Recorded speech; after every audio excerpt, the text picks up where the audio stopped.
Falling into Oblivion is a 2024 novel by Aaron M. Payne, and it is essentially a cyberpunk science fiction novel.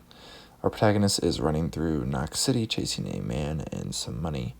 He'll be late to home and to reading a book to his child.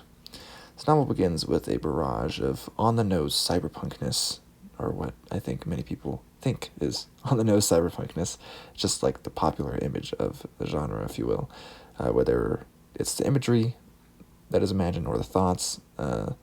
Thoughts mostly have discussed that, yes, I agree with, but it opens with that, with what everyone thinks, again, cyberpunk is, so it really plays into the genre, and I mean the name Nox City is literally Night City, and just Nox is Latin, though I guess some bonus points are having the double meaning of noxious.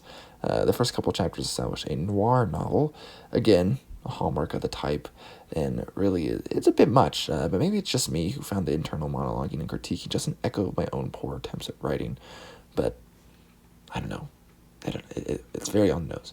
So beyond the book setting up pretty much exactly what you'd expect, and the rest of it is just okay. Our narrator, in his eagerness for money in solving a case, finds him in the crossfire of something bigger and dangerous, obviously.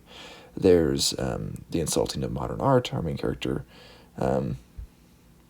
is not hooked up, essentially, into the tech of this world, and he has disdain for the excessively rich that live in Viridian, essentially a neighborhood or suburb, if you will, where the insanely rich live, of course.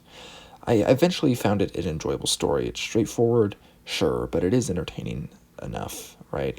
Payne crafts, again, a rather straightforward story, but one that works well enough.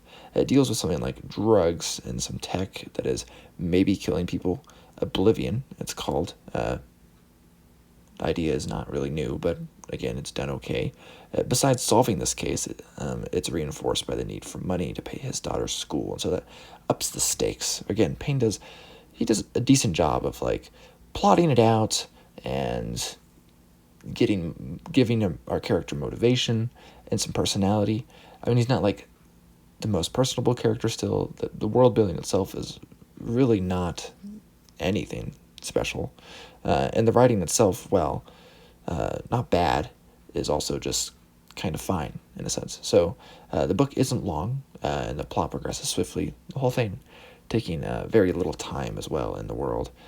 Again, it's a bit predictable. I think the big surprise that there is at the end is also overly hinted, which is to the point where it's not a surprise, really, when it happens at all. But again, it's just an okay novel, essentially.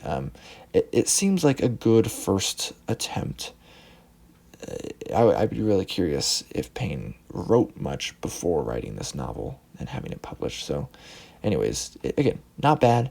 I'm not like sad I read it, but again, it's not like really close on whether it's worth the time or even the money for it, in my opinion.